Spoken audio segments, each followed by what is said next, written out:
Well, hello there. Yeah. Welcome back to another podcast by the experimental movie director.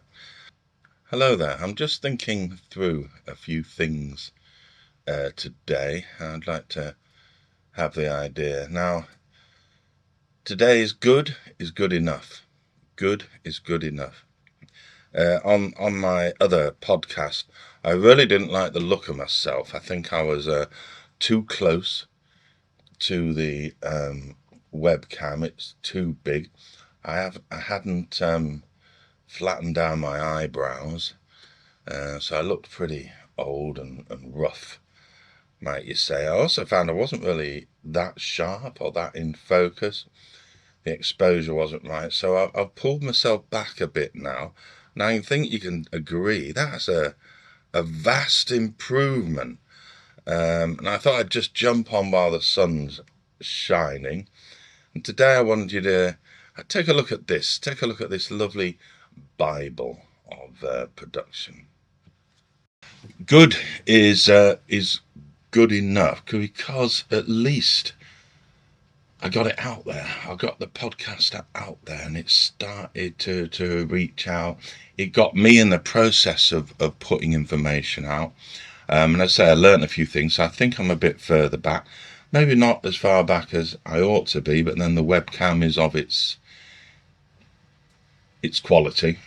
I'm certainly not going to use any decent cameras on this. I just want webcam set up and I can switch on and go, so I can catch things and make this sort of easy for me to do. I've got plenty of work on, so I can't spend all my time doing these kind of things. But I do want to get stuff down, things that I've learned and things that I think would be valuable for other filmmakers. Good is good enough. The wonderful Bible of Elaine England and partner Finney, their co-author, um, basically saying that excellence is the enemy of the good. That's what she says in this book. Now, the actual phrase goes back a long, long way. Voltaire mentioned it in a poem, but he was mentioning it back in, what's that, 18th, 17th centuries. He mentioned it based on other stuff as well. This idea that perfect is bad for us creators. It's bad for people trying to make something good. Now, in the media world, film, excellence in a project. We all want to make an excellent film, okay? But excellence depends on so much more than just what you're doing. Excellence depends on, in film terms, I guess, all the cast drumming in a great performance, drumming in some great ideas and ad libs and accidents and things that work well to create that excellence. Depends on the weather. I wanted to grab on this while we got some sunshine. The snow has gone. The snow has melted. Grab some sunshine. Because again, I don't think this is usual for a podcast that I'm actually able to do this in front of a window and get some of this natural light coming in. Hey, we're all filmmakers, aren't we? So we appreciate this kind of natural light situation. Good is good enough. That is the real clue. When you chase excellence, that again is not based on yourself. You cannot alone produce excellence. Now, as a solo filmmaker, that's a bit of a call, isn't it? That's a bit saying, well, it's down to me, and what can I do? What can I do? Trying to get excellence. It's not a thing to chase. Good is good enough. Because when you chase excellence, you get into a situation of perfection. So here we have a Swede, huge, lovely thing. And here we have a print design by a good friend some years ago, based on a session I'd done about this at a thing I used to have called Creative College. Good is good enough. And I was kind of pleased that, oh yeah, other people are getting it. This is a print designer. It's a good thing to live by.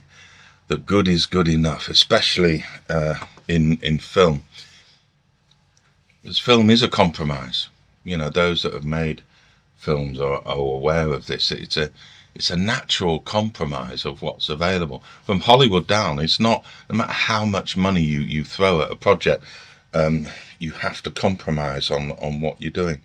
And it's important to remember that if you keep chasing excellence and perfection, it will mess up. It'll mess up your schedule. It'll mess up the tension on the set, any performers and what they're having to do. Perfection does not exist in that sense. And what England and Finney point out is that in a media production, it's especially true, because she makes a lovely comparison with building a ship. And if you build a ship and you don't use the right metals in your bolts, if they're not good enough standard, your ship's going to fall apart. We know that. We know that in engineering. But in a movie, if your voiceover person doesn't turn up, you might get a better voiceover person. The accidents that happen on film and the compromises you have to make on illness, which affected me this summer quite a lot, people not being able to be there, and you've got to swap things around. You keep going, because the pursuit of excellence will damage your movie. Good is good enough. A long-standing aphorism, and very pertinent to what we do in film, because you never know on your Gantt chart. If you take the logic of this, you never know what the outcome on the finished product is. In media, you do in many other fields like engineering. You know that if you don't treat a body right with the right medicines, you're not going to get the same results. And we're all looking for excellence and chasing that. But in film and media, and dare I say, all creative pursuits, no, forget it. Good is good enough. Be good. And that's good enough. Another reason why it's good enough, because the end result, do your audience notice? I mean, I saw a lovely thing the other day from the Braveheart movie. There's a guy with a cap on, probably quite famous, maybe you know about this. A guy with a cap on walks behind them, and there it is in the movie. I didn't see it. Many people didn't see it. The audience don't always see, they don't know the intricacies of the filmmaking process. Their attention is on something else on the screen. And ideally, as directors and editors, we ensure that their attention is on the thing we need them to be attending to. But that's, what else would you do? If you change perfection, we got to run that shot again. Well, maybe the scene wouldn't have been performed as well. It worked a treat. Now we got to change it because of a guy with a cap. I suspect in that incident, it wasn't noticed till too late. So there is a mitigating circumstance. Another phrase of attention to detail. It's one of the things that was commented about my work, my client work. Great attention to detail, said the client in recommending my services to other people. I do music videos and corporate documentaries. Corporate's a big word. Educational mainly. Community based, but attention to detail. So absolutely attention to detail. Get the right exposure, get the right color balance, get the right audio, and in the edit, go again. One frame here, one frame the other. All of us with editing know that one frame, that 1/25th of a second, or even 30th of a second, 24th of a second in my case, it makes a difference. Attention to detail. You keep working because you have attention to detail. So how do we as a filmmaker, how do I say balance those two things? And I'm not sure I know the answer to that. I balance good is good enough. Excellence is the enemy of the good. It's our enemy. Literally our enemy in film is excellence. We love things to be excellent. And that excellence depends on loads of other factors, as I've said before. Now, I'm still working here with this situation. I haven't got a decent mic plumbed in yet. I did have a look. I can see what I've done wrong on the wonderful OBS software. So I can get that sorted out. So I'm kind of, okay. But the sound wasn't too bad, and you can fix it in the mix. I'm using a voice isolation situation on DaVinci Resolve that caters, that covers it, takes the slight buzz on the webcam. That, well, I assume it's the webcam, but I've got lots of other kit that I can do. If we have a look here, I've got the lovely A10 Mini Pro, so I can be sending the microphone through here, then it will go into the right place. But I've realized already that I need the laptop that is currently feeding out. I need that to play back films, because I'm going to be showing some film scenes, switching to that, switching to this, putting me in the corner so we can review some film. It's like, oh, how best to do that with my setup. So, but this is good enough, isn't it? This is good enough for what I want to say. It's good enough to get it out, because that is the difference. Attention to detail versus good is good enough. And you've got that thing of like, well, will it get out? If your movie gets out and it gets seen and it gets done and you can move on to make another film, it's good enough. And maybe the next one, maybe never in your career will you ever do something that can be excellent. But excellence does happen, and even excellence in movies has a load of what you might call mistakes or accidents or things that would go again.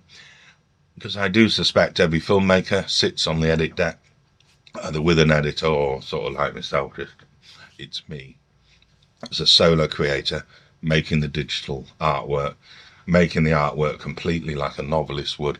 For the first time in cinematic history that we can do this, I'm going to take advantage of it. We are able to just be a solo filmmaker and really relate to the filmmaking process as a single artist, not as this collaborative thing. Sure, it's collaborative. Sure, working with people is lovely. And of course, work with people, composers. I say the last shot I worked with some drone pilots. You ever tried drones? It's not for me. I can't fly them. But one of those pilots is working on beautiful shots of churches. And because he is an actual pilot, he really understands the weather, the angles, the time of day, as well as being a sort of filmmaker. So it's a lovely combination. His work really looks like three-dimensional. You can see the weight of the buildings. He's going back because he's working on doing a Hitchcock trombone shot where you zoom in and move the drone out at the same time as zooming in, so all the perspectives change. Trombone shot, I'm sure it's called something else. And that takes some doing, with the wind flying, knocking your drone from side to side, getting the straight on angle right to the building. So he keeps going back, and to me that's great. It's attention to detail to make it work. If you're doing something like that, and if it's not on, it's not on. I don't think that's a case of perfection or excellence. But if he goes back and it's there, oh, there's this, a pigeon flew by, it was in the wrong place, the weather's quite not as good as you'd like. That's getting beyond the pale for me. That's where it gets into good is good enough. I reckon today's lesson is about, for yourself, discover that difference in your life, in your work, between attention to detail and good is good enough. You must accept good is good enough. You cannot tell what a difference something makes when you're on set to the finished film. You don't know. And who else doesn't know? That audience. So, the audience won't notice. The audience will notice something else that you're not looking at.